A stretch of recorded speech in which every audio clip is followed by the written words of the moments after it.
Nip shouldn't address that because Nip knew who he was. We do walk amongst gods and we walk amongst angels, and we need to know that. Newly uncovered footage of Snoop Dogg and Big U is raising serious questions about the real forces surrounding Nipsey Hussle before his murder. What they revealed, quietly, off camera, and long before the tragedy, completely reshapes the story the public was told. The footage that changes everything. Before we dive into the explosive footage, you need to understand one thing clearly. Nipsey Hussle was not the type of man who made reckless accusations or careless moves. This was someone who built a legacy from scratch, someone who reinvested into the very neighborhood that once tried to destroy him, someone who rose above the cycle that trapped so many others. Even Snoop himself described Nipsey as a leader, a teacher, a father, an entrepreneur, someone whose vision was out of this world. You can hear Snoop say it in the archival interview here. Man, Nipsey Hussle, man, that's my dear brother right there. Nipsey is he's a South Central legend. He was a businessman. He was a leader, a teacher, a father, an entrepreneur. All of the above. But what makes this moment so disturbing is that in the very same time period, Big U was publicly explaining the exact type of street tension Nipsey was dealing with. In a separate interview, he describes how people were already pulling up on Nipsey with energy that didn't belong in his space. He explains bluntly, "Rather not. If you know y'all not rocking, why you pull up in my space?" And that, right there, is where the new footage becomes explosive, because when you place Snoop's emotional reflections about Nip's mindset next to Big U's explanation of street violations happening in real time, it creates a picture that is far more complicated than the simplified narrative the public was given after Nipsey's murder. But before we get into the footage, let's pull back the curtain on something the mainstream never wanted to amplify. There were years of quiet tension, misunderstandings, and whispered warnings surrounding Nipsey's rise, and everyone close to the situation knew it. To understand why these recordings matter, you have to understand Nipsey's unique position. He wasn't just a rapper. He wasn't just a businessman. He wasn't just a community leader. He was the bridge, the only man in modern West Coast history capable of bringing together people who had spent decades in conflict. His music didn't just inspire, it dissolved boundaries. Even Snoop acknowledges this power. You make records with YG, you made records with Game, you made records with Problem, you making records with Bloods. Crippin' and Bloods making records, and y'all really love each other, and y'all bonding with each other, y'all pulling up together, you in they neighborhoods, you loving them and they loving you. You are a peace advocate, Nip. Yet here's the painful truth. When a man becomes a symbol of unity, he also becomes a target from sides he understands and from sides he doesn't. And this is where the footage of Snoop and Big U becomes so unsettling. Because according to the new materials uncovered, Snoop, while speaking about Nip's legacy, makes statements that only make sense if he already knew Nipsey was dealing with pressure from people close to home. Statements that, when put next to Big U's comments about street politics, seem to suggest that Nipsey may have been dealing with growing tension from multiple directions at once. Let's establish the factual timeline first. Nipsey Hussle was murdered on March 31st, 2019. Immediately after, outlets everywhere reported the same straightforward narrative. Eric Holder was taken into police custody, as confirmed in the Hot 97 breaking news segment. The clip begins with this moment. So, Nipsey Hussle's murder suspect, Eric Holder, was taken into police custody yesterday. Can't believe Nipsey Hussle got murdered, guys. Look at the tone. Disbelief, shock, devastation. Nobody could wrap their heads around how someone so deeply loved, so widely respected, could be taken out in the very community he uplifted. But as those first chaotic days unfolded, the public narrative hardened instantly. Holder acted alone, acted emotionally, and had a personal dispute with Nip. Hot 97 even outlined the alleged argument. Nipsey says to you, don't be around here because we all know you're an informant, you're a snitch, I don't want you around here. A conflict of ego, a reaction of anger, a tragic moment. But here's the part that never sat right with people close to Nipsey, and it becomes especially suspicious when viewed beside the newly surfaced footage of Snoop and Big U. In the interview with Big U, he makes a statement that challenges the entire narrative about the argument that supposedly triggered Nipsey's murder. He says it plainly. Nip shouldn't address that because Nip knew who he was. Right. Like the nigga was they guy. Like he worked for Nip, grew up with Nip, and he really was he was the man. He was their guy. Right. He really was a shooter in the streets. And secondly, it ain't no paperwork on the man. That's huge because it implies that not only was the alleged argument about snitching not consistent with street protocol, but that hip-hop media may have accepted the wrong explanation entirely. Now, here's where the new Snoop footage becomes jaw-dropping. In one clip recorded before Nipsey's passing, Snoop is seen discussing the deeper emotional and spiritual burden Nipsey Nipsey carried behind the scenes. This wasn't the polished memorial speech. This was Snoop speaking candidly, unscripted, revealing how much Nip was trying to carry on his own shoulders and how much pressure was on him just for trying to be a positive force. And when you play Snoop's commentary next to Big U's comments about people pulling up on Nip, violating space, showing hostility, the pattern becomes unmistakable. The mainstream explanation for Nipsey's death was way too clean, too simple, too convenient, because as Big U himself pointed out, that's where he meet the kids, that's where he greet the people, that's where he still stay grounded. You know what I mean? Like if he don't go there no more, he don't show up, he these other niggas, he leave LA and move somewhere else, he in Hollywood.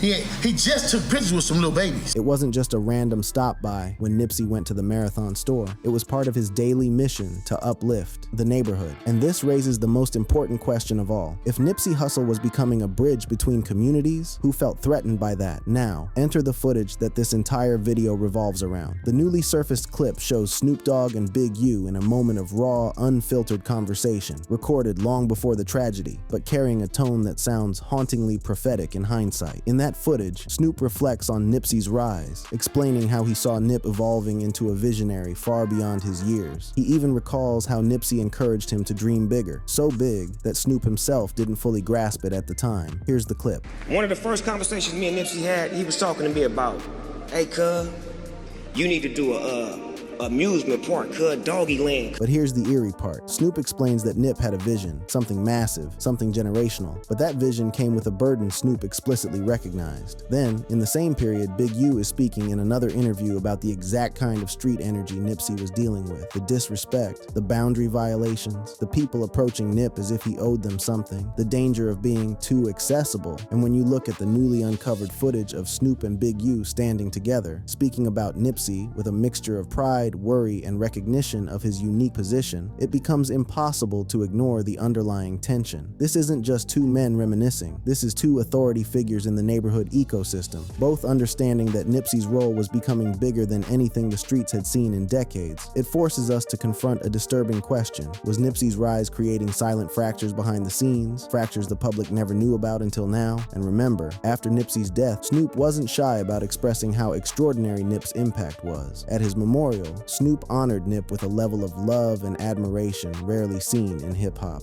Look at the love, look at the spirit. But even at the memorial, Snoop let something slip, something most viewers never caught, a moment where he acknowledges Nip's spiritual weight and how unusual his presence was. It's like a God, Mike, because we must know that we do walk amongst gods and we walk amongst angels, and we need to know that. Why is that important? Because people with that kind of influence, that kind of presence, often face forces trying to suppress them long before the public sees it. And now, with the newly surfaced footage, the pieces are finally lining up. We have Snoop expressing deep concern and admiration about Nip's role, Big U explaining that Nip was dealing with escalating pressure from people violating his space, Hot 97 confirming the suspect approached Nip in the same manner Big U described, Snoop acknowledging Nip's spiritual weight and the dangers that come with it. And when you stack all this together, it becomes impossible to ignore the cracks forming behind the scenes.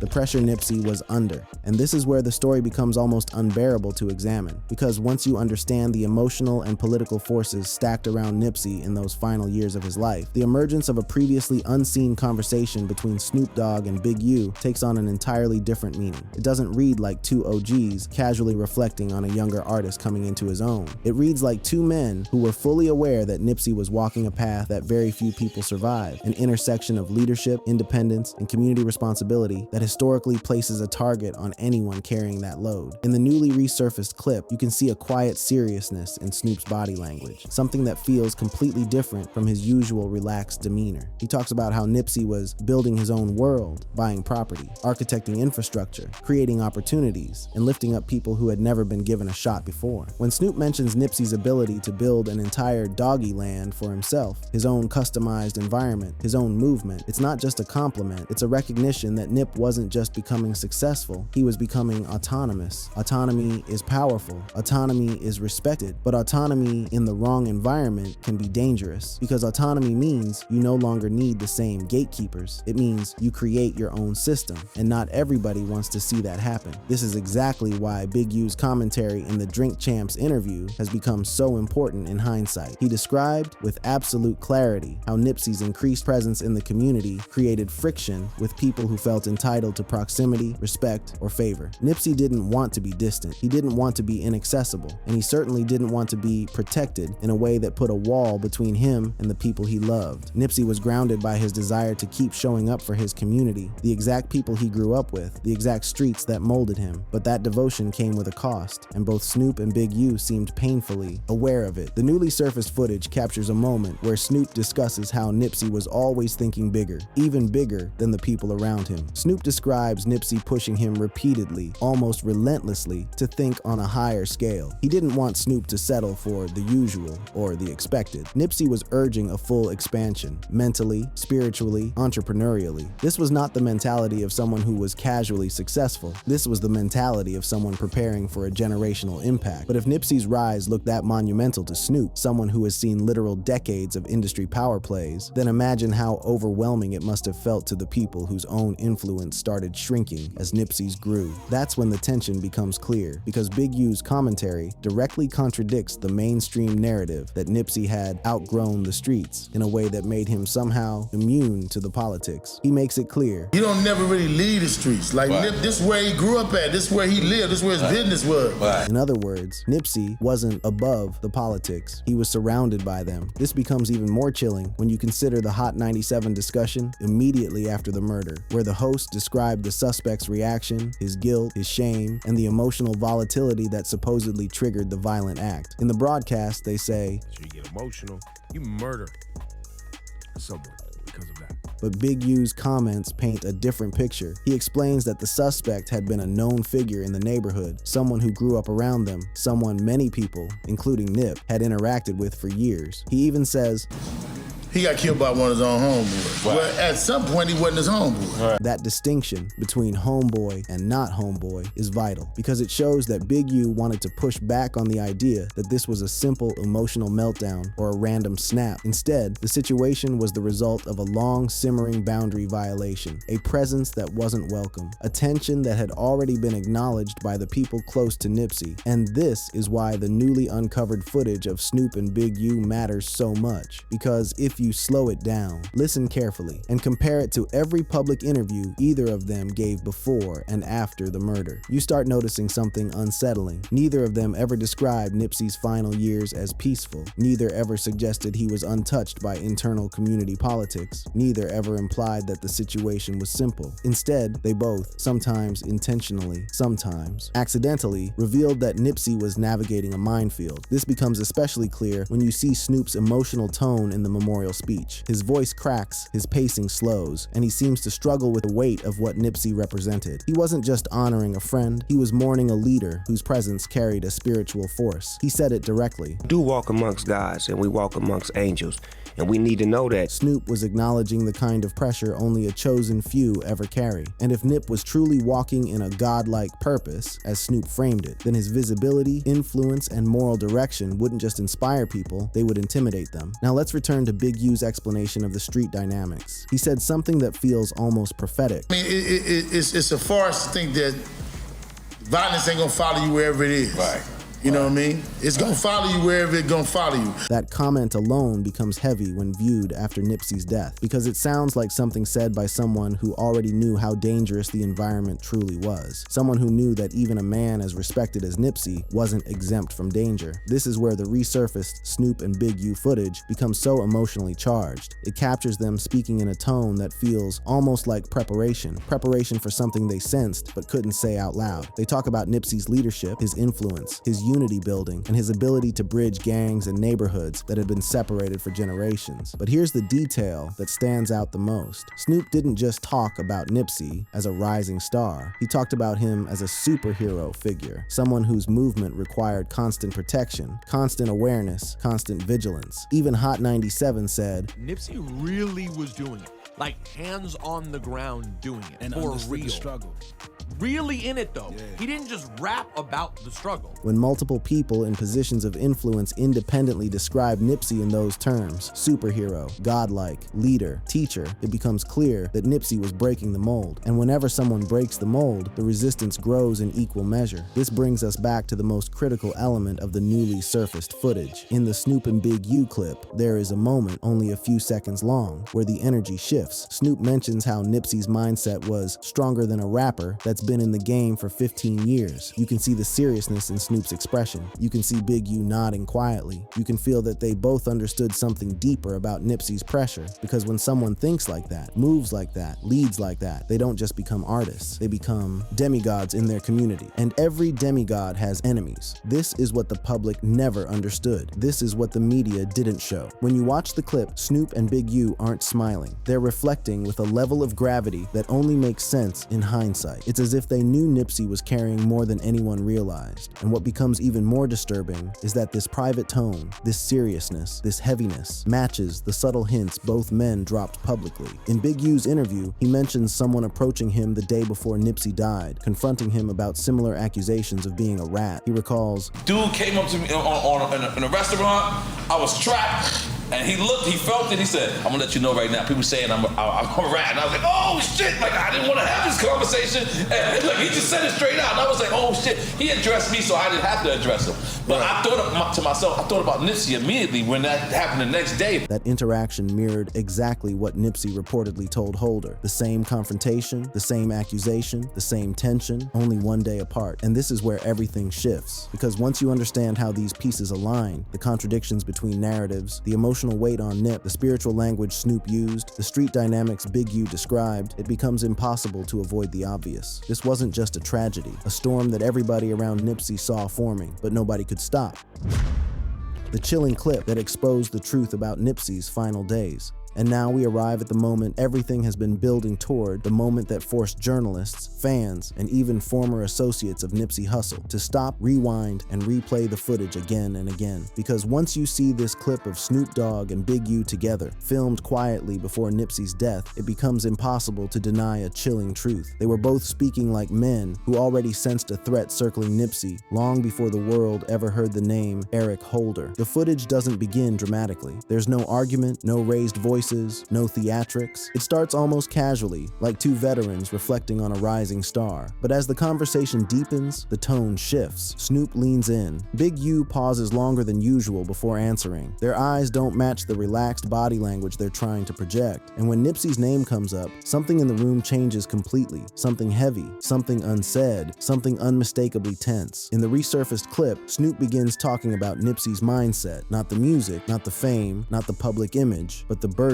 He describes how Nipsey was navigating levels that don't exist for most artists. He explains how Nip's decisions were never simple because every move, no matter how positive, had political consequences in the streets, in the industry, and even among people Nip considered family. If you listen closely, you can hear Snoop mention something that wasn't in any memorial speech, wasn't in any interview he gave after the murder, and wasn't included in any documentary about Nipsey. He describes Nipsey as fighting battles most people couldn't even see. That one phrase became the spark that sent viewers into a frenzy when the footage resurfaced. Because when you put that statement next to Big U's Drink Champ's explanation of Nipsey's environment, the puzzle finally starts to assemble itself. Big U's explanation in that interview was blunt. Violence ain't gonna follow you wherever it is. Right.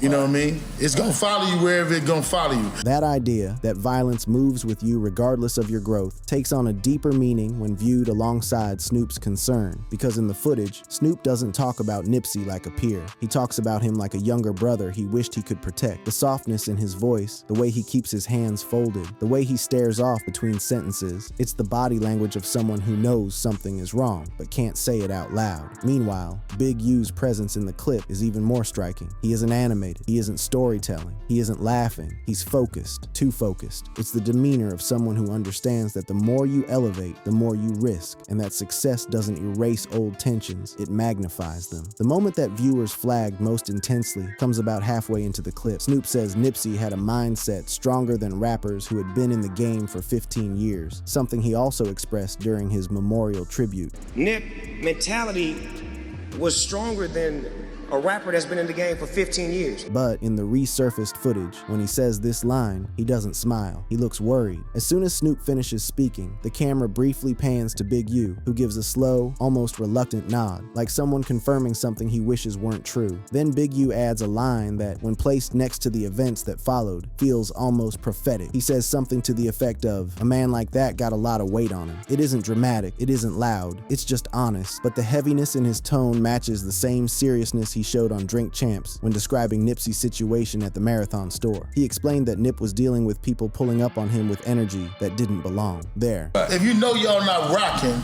why you pull up in my space? If you connect those two pieces, the weight Snoop described and the pressure Big U confirmed, the pattern crystallizes. Nipsey wasn't threatened because he was weak. He was threatened because he was strong. He wasn't a target because he failed. He was a target because he succeeded in ways that disrupted the old order. This is exactly why the footage changes everything, because it reveals that Nipsey's closest elders, his mentors, his older brothers, were already concerned about the energy surrounding him. They weren't predicting his death, but they were acknowledging a level of tension, conflict, and invisible pressure that the public had no access to. The resurfaced footage becomes even more haunting when you compare it to the Hot 97 broadcast from the day the murder suspect was captured. The hosts expressed disbelief that Nipsey could be taken out by someone so close to home, someone from the same neighborhood, someone he'd grown up around. They said, You just murdered a beloved human being in the neighborhood where you guys grew up, in daylight. But what Hot 97 described as unthinkable, Big U had already described as predictable in his interview. He explained that Nipsey refused to abandon his community. He refused to move to Hollywood. He refused to act too big for his people. That loyalty, while admirable, also created opportunity for danger. The same crowd that adored him was the same crowd that contained those who resented him. This internal conflict is exactly what the resurfaced footage captures without ever naming directly. The pauses, the lowered voices, the nervous glances, the choice of words, all of it communicates one message. Nipsey was navigating a reality more dangerous than anyone knew. Snoop's tone in the clip is especially heartbreaking because it mirrors the emotional weight he displayed at the memorial. When he addressed Nipsey's father, mother, and children, his voice cracked repeatedly. During the memorial speech, he said, "I know what he is, I know what he was." That line takes on a darker meaning once you've seen the resurfaced clip, because when Snoop speaks those words in the footage, years before the murder, he speaks them with the same sorrow in his eyes. It's the sorrow of someone who recognizes both the beauty and the risk in Nip's mission. When Snoop uses spiritual language like that, he isn't being poetic, he's being honest about the burden Nipsey carried. And when someone becomes a godlike figure in their neighborhood, they inspire love, loyalty, fear, jealousy, admiration, resentment, and desperation, all at the same time. This is the emotional truth that the resurfaced Snoop and Big U footage exposes. Nipsey Hussle wasn't taken from this world because he was reckless or unprotected. He was taken because he represented a level of power, unity, and transformation that few communities have ever seen. And those forces, positive and negative, were already pressing in from every side. The footage ends in a way that feels almost scripted by fate. Snoop mentions that Nipsey was always building, always planning, always trying to push everyone around him to think bigger. This echoes his memorial speech where he said, He built his own world. He built his own thing that people from around the world is starting to come to, take pictures of, stand in front of, immortalize this man. Big U, sitting beside him in the resurfaced clip, nods quietly, but his eyes don't match the nod. They look tired, almost pained. And when the clip ends, you're left with the overwhelming sense that these two men, who both loved Nipsey in their own ways, were already bracing themselves for the possibility that his path would not be easy. That's why this clip changes everything. It doesn't rewrite the facts of the murder. It rewrites the understanding of the environment that surrounded Nipsey. It reveals the quiet warning signs, the subtle concerns, the emotional forecasts that his elders recognized long before the tragedy. It shows that the people closest to him understood the risks, even if they couldn't identify the exact moment those risks would explode. Nipsey Hussle walked a path that few men have ever walked, and the resurfaced footage of Snoop Dogg and Big U, recorded long before the tragedy, proves that they both saw the weight he was carrying and feared what that weight could one day cost. Well, that's it for this video, but don't go anywhere because we've got plenty more heat for you. Just tap any of the cards on your screen right now and keep it locked.